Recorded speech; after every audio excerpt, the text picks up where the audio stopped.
Assalamualaikum warahmatullahi wabarakatuh. Salam sejahtera untuk kita semua. Anak-anakku dimanapun kalian berada, pada kesempatan kali ini kami akan menyampaikan sebuah kisah yang erat kaitannya dengan berdirinya Kabupaten Banyumas. Simak baik-baik ya. Alkisah bermula dari keinginan Sultan Pajang yang bernama Sultan Hadiwijaya yang hendak mencari istri untuk dirinya. Maka Sultan memerintahkan pada Patih untuk mengumumkan sayembara. Patih, kuperintahkan kau pergi ke seluruh kadipaten.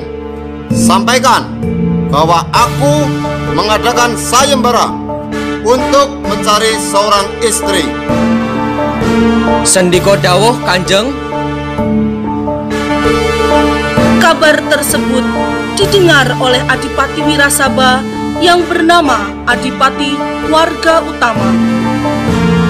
Sesampainya di rumah, Adipati Warga Utama menyampaikan kabar yang didengar kepada putrinya yang bernama Roro Sukartinah.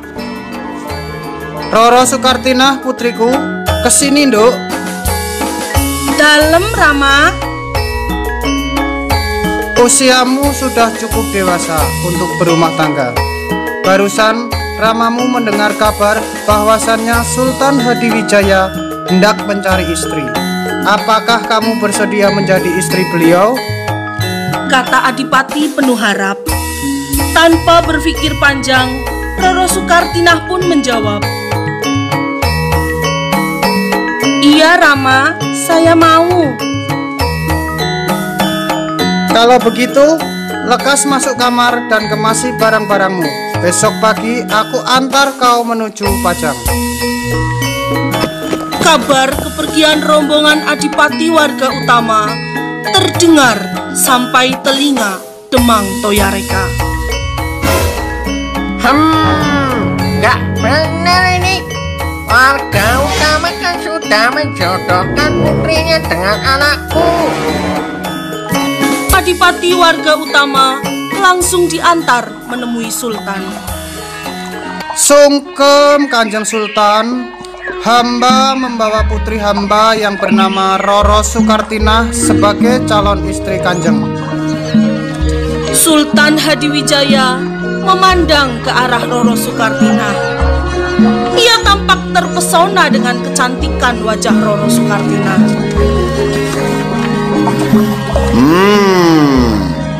Ya. Baiklah. Tinggalkan putrimu di sini. Pengawal akan segera mengantar Roro Sukartinah ke pendopo untuk mengikuti sayembara. Baik Kanjeng, saya yakin putriku akan dapat memenangkan sayembara ini. Hamba mohon pamit. Selanjutnya, rombongan Adipati pamit kembali ke Kadipaten Wirasaba.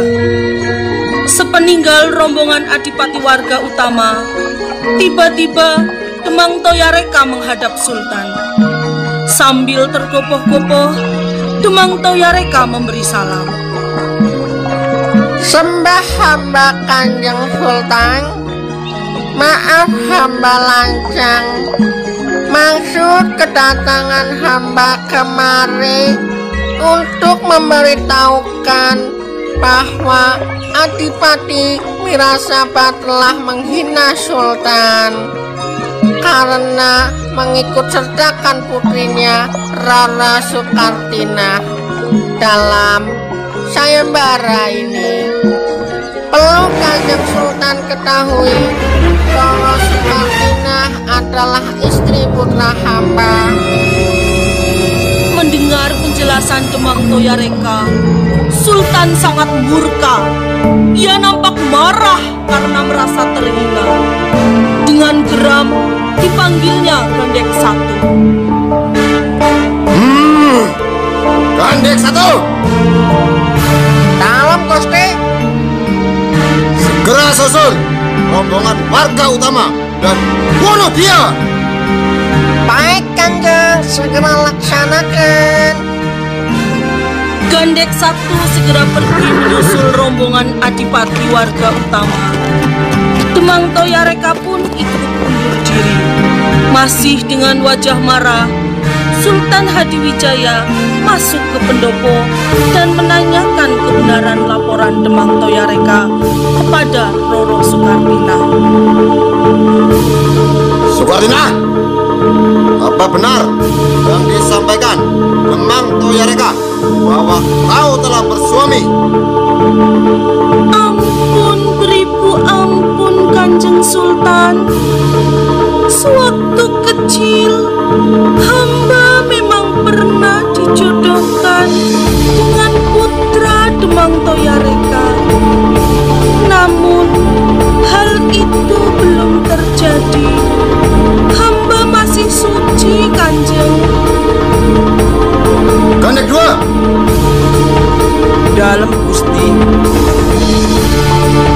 lekas susun Gandek 1 dan sampaikan padanya agar membatalkan perintahku.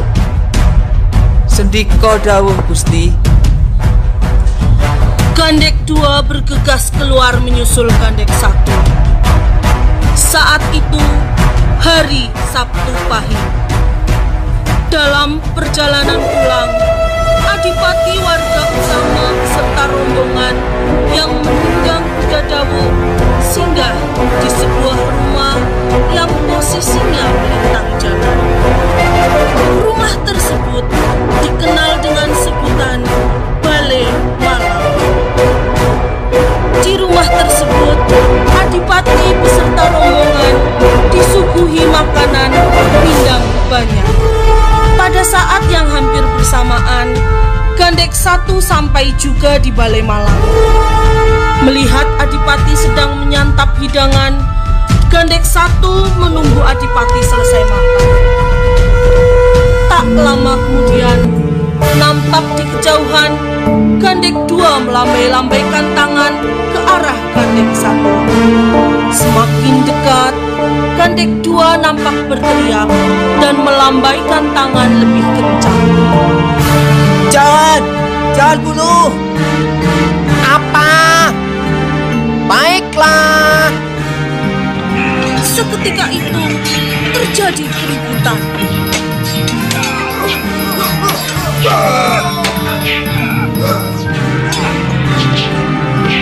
Gandek 1 menghunuskan keris tepat di perut sang adipati. Darah segar mengucur membasahi lantai. Gandek 2 tergopoh menemui Gandek 1. Luput. Weladalah, kamu ini bagaimana sih? Bukankah saya sudah berteriak supaya jangan bunuh? Kenapa malah kau bunuh adipati? Luput. Padahal saya diutus Kanjeng Sultan untuk menyusulmu supaya membatalkan tugas yang diperintahkan beliau. Waduh, cilaka mencit ya Kang. Aku pikir lambeanmu supaya aku segera menuntaskan perintah Kanjeng Sultan. Aduh. Di tengah keributan yang terjadi, dengan terbata-bata terdengar adipati warga utama berbicara. Sudahlah. Aku tidak tahu apa salahku pada Kanjeng Sultan.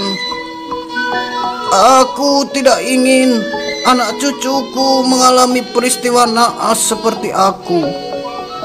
Tolong sampaikan pada Sultan agar menerima putriku menjadi istrinya. Dan aku berwasiat kepada seluruh keturunanku, hendaknya jangan bepergian di hari Sabtu Pahing. Jangan pula menunggang kuda dawuh. Jangan makan pindang banyak. Dan jangan membangun serta tinggal di Balai Malang. Selepas berwasiat, adipati warga utama menghembuskan nafas terakhirnya. Kedua gandek kembali ke Kesultanan Pajang.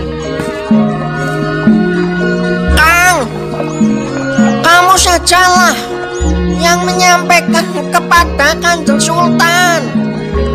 Loh, kok jadi aku? Kamu sajalah. Kamu kan yang membunuh Adipati. Kalau begitu, ya sudahlah, biar aku saja. Penuh rasa takut, kedua gandek pergi menghadap Sultan. Mereka menceritakan peristiwa yang telah terjadi. Ampun, Sultan. Ketiwasan Adipati warga utama telah terbunuh, Sultan. Apa katamu? Sekarang pergilah ke Wirasaba, jemput putra Adipati untuk menghadapku. Gandek tiba di Kadipaten Wirasaba dan menyampaikan pesan dari Sultan Hadiwijaya. Namun, karena rasa takut yang sangat mendalam atas murka Sultan, tak seorang pun dari keempat putra Adipati warga utama yang bersedia menghadap Sultan. Selanjutnya, salah satu menantu Adipati warga utama yang bernama Raden Joko Kaiman menawarkan diri untuk menemui Sultan Hadiwijaya. Maaf kakang-kakang, izinkan saya yang menghadap Kanjeng Sultan. Saya bersedia menerima apapun resiko yang akan menimpaku. Baiklah, Hati-hati di jalan. sesampainya di Kesultanan Pajang, Raden Joko Kaiman diantar menemui Sultan. Sembah hamba Kanjeng Sultan, perkenalkan hamba Joko Kaiman, putra menantu dari Adipati warga utama. Maksud kedatangan hamba untuk memenuhi panggilan Sultan. Ya. Aku merasa sangat bersalah atas terbunuhnya ramamu.